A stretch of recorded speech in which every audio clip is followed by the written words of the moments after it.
Please put your hands together for Mr. Brent Thomas. We all have matching shirts. Is that not fucking cool or what? How y'all doing? I'm the newest member. I'm also the oldest member here. I just turned 50, ladies and gentlemen, and that is a fucking miracle. You know why it's a miracle? I've had open heart surgery twice before I was the age of 4. This is not a joke. I got the scars to prove it. A doctor in Oklahoma actually told my parents I would not live to be 5. I'm 50. He's dead. Who won? Thank God for second opinions. That's all I'm saying. Now that I am 50, I am jealous of young people. Anybody here under the age of 40? I'm jealous of you, and here's why. When you get up in the morning, you don't hurt for no reason whatsoever. If you're in pain, there's a valid reason. You had too much to drink, you did something stupid at the gym, you know, there's a reason you're in pain. Hell, I got up on a Monday, could not use my right arm for 4 hours. It was completely numb, like, come on, buddy, we need to go to work and shit. Wouldn't move. Worse than that, I'm playing frisbee golf because I need to find some pot. I'm playing frisbee golf. I throw the frisbee with my right hand and I hurt my left knee. Now how the fuck does that work? I don't know. I'm old, I'm angry. Happy to be here though tonight. I don't want to brag, but I do have a toll tag. Which means I got to ride the bush tonight for 41 cents.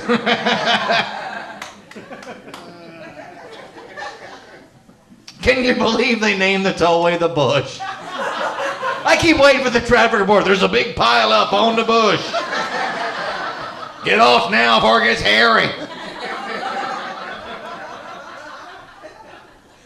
And they named it after the first bush. They didn't name it after W. It was after the first bush. You remember the first bush, don't you? I do. I was 13. Fuckers took out to about here. It's a big old afro bush. Could put an eye out if you got too close. It was the 70s. Lighten up. Oh, man. I have a pickup truck. No, it will not help you move your fucking furniture. If you need to move, I have 2 words for you. You and haul. My pickup truck has a tonneau cover on the back for a good reason. Your shit does not fit in my truck. Now anybody who owns a pickup knows what I'm talking about. Because whenever your truckless friends want to move, they always call you. They always offer the same incentive, don't they? Beer and pizza, dude, we're buying. Come on, people. If you're moving furniture all day, I don't want breakfast food. Okay, a couple of you have been to college. That's good. And when it comes to moving, man, single women, so much smarter than single men. Because when single women move, they get single men to do all that heavy lifting. And ladies, if you're going to put every single book you own into one single box, that's your fucking box. I am not going to touch it. Well, see, I finally smartened up and I learned to say the word no. Because before I learned the word no, every single woman I helped moved from the 3rd floor to the 3rd floor. It's safer! No, it's not! Doesn't matter what floor you live on, ladies. The only advantage of the 3rd floor, other than a vaulted ceiling, the only advantage is a much better view of the top of the dumpster. That is it. And back me up, guys. Wouldn't an escalator or an elevator be convenient? They never have that, do they? No, it's just stairs. And the stairs never go in a straight line. No, stairs landing, stairs landing, stairs landing. And every one of these women owns a sleeper sofa, been in their family for years, weighs more than a fucking LTD. For those of you who don't know what an LTD is, picture a Cadillac, okay? How about a newer car? I know LTD was the 70s. Let's move forward, okay? How about a Mercedes 500 CE? You know what the fuck I'm talking about. Big fucking heavy car, okay? You're up the stairs, already have a hernia at this point, and it always happens at the last turn. We're either going to drop the couch 3 stories into the parking lot, or we're going to make her a part of it. Right then it comes unfolded, sprawling.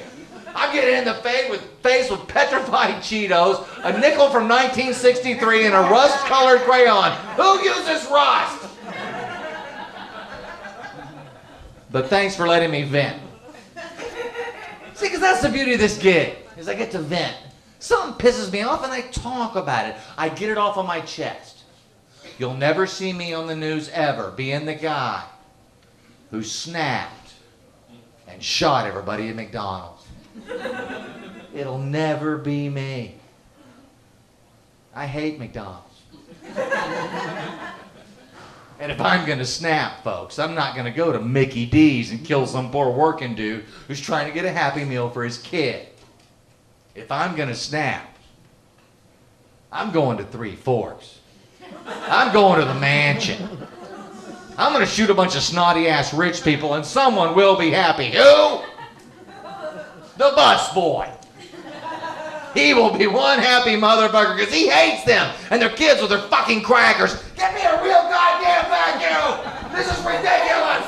$2.75 an hour, my ass. But it'll never be me because I smoke way too much pot for that. And I think half of these tragedies where these idiots snap, they shoot a bunch of people had nothing to do with the original problem. If they would have smoked pot, none of these things would have ever occurred. Case in point, Luby's, Killeen, Texas, about 15 years ago. Remember this guy in the middle of lunch rush, drives his pickup truck right through the front door, jumps out with a gun in his hand, saying something about women did this to me, start shooting people at random, and the authority said it's because he smoked pot.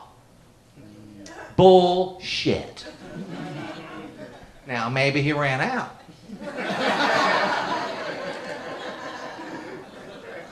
And I could see the guy being high and driving through the wall of a building. Hell, I've seen my friends do that. But once he got out of the truck, what do you got there? Cobbler? He would have sat down, had like 4 Luann platters, and taken a nap. And I do smoke pot. I'm not afraid to admit that. Why? Because I'm out. So hook a brother up. But anyway, I'm 50, which means it's official. I have now been smoking pot for 39 years. Now, I'm not necessarily proud of that fact. I just ain't no quitter. I've been smoking pot for so long it actually qualifies me to tell old man stories. Oh, you kids and your fancy water pipes. Hell, when I was your age, we put it right in our hand, light it on fire, and snort it. Light it again, dude. There's a reburn.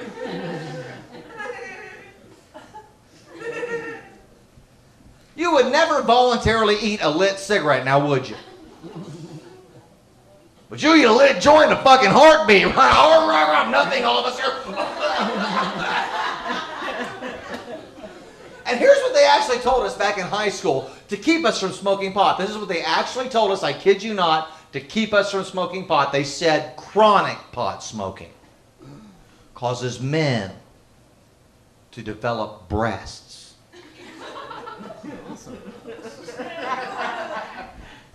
If that were true, every man on the planet would be bonging their brains out 24/7. They'd be calling their buddies up. Dude, I am up to a C cup. Once I hit double D, I can fuck my own titties. Thank you, Lord. Thank you, Jesus. All my prayers have been answered. Oh, yeah, right there. Oh, change a thing. Of course, then we got to take a nap. And ladies, that is the deal. Right after we come, we have to take a fucking nap. Right then. It's not time to talk. There's no blood in our head. Let us sleep for an hour. Wake us with a blowjob. Then we'll talk. Yeah, we'll talk. Oh, yeah, right there. Don't change a thing. Well, shit, now I gotta take another nap. It's a vicious cycle, but we love it.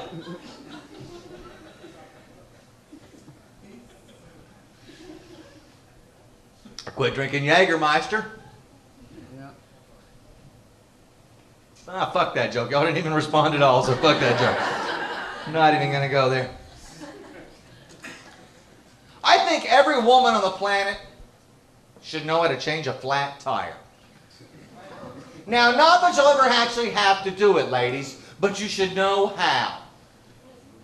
And here's why. sometime in the future, you will actually be qualified to do the one thing you do better than anybody else. That's right. That way you can stand there and tell a man how to do a job that he already knows how to do. In other words, ladies, if you're not actually helping us change the flat tire, then shut the fuck up. We're already tired, we're already late to the party, we're already dirty. Fucking shut the fuck up, get on your cell phone, call your girl, leave me the fuck alone, this is a job I know how to do. Yes, I was married. Was is the key word in that sentence. They say you can't put a price on happiness. Well, Dallas County can. It's $235. Well, I just got the light from the back. For those of you who don't know that, when a comic gets the light, it means we have about a minute to get off. My girlfriend now has a light installed on the headboard. Bada bang! Okay. I've been doing this a long time, folks, and in 2006 I had the honor of going to Afghanistan to entertain our troops. And it's the most amazing thing I've ever done. It's the scariest thing I've ever done. I've never in my life done a show in front of 300 people who at the time, every single one of those motherfuckers was holding a gun. Because it totally changes heckling. You get a heckler and you go, good point. But the shows are great. The worst thing though, we had 2 layovers in Moscow, Russia, and Russia sucks. I will never go back. Russia was so fucked up. Everybody in Russia was pissed off. Not just one, not two. Every single fucking person you saw was pissed. We couldn't wait to get the fuck out of Russia. So we got enough time to eat before we get on the airplane to fly to Kyrgyzstan to go to the first show. And I'm reading the menu there, and it says, typical Russian meal. I said, I'll never be here again, bring me that. They brought me a 32-ounce glass of vodka. No ice. And 2 Ritz crackers with a piece of cheese and a piece of sausage. And this meal cost me $39. And now I know why the Russians are so pissed off. They're drunk and they're hungry. But the weirdest thing was right there in Moscow, Russia, I saw a white trash redneck. Now, how did I know? That's right, he had on a NASCAR hat, and a t-shirt, and a jacket, and his kids were named after the fucking drivers. What am I trying to say? Rednecks love fucking NASCAR. That's their game. That's their sport. That's their deal. Let me break it down for you. Ready? What does the word NASCAR mean? Non-athletic sport centered around rednecks. That is their game. Where the fuck did the mic stand go? My name is Brent Thomas, and this is mine. See, it works really good if I had the mic stand right here, and I put it right there, and I went, hey, zing, and I was done. See, but no, they got to put the mic stands everywhere, so I can do it like this. I'm just a poor boy, nobody loves me. He's just a poor boy from a poor family. Easy come, will you let me go? Bismillah, no, I'm fucking drunk, take me home.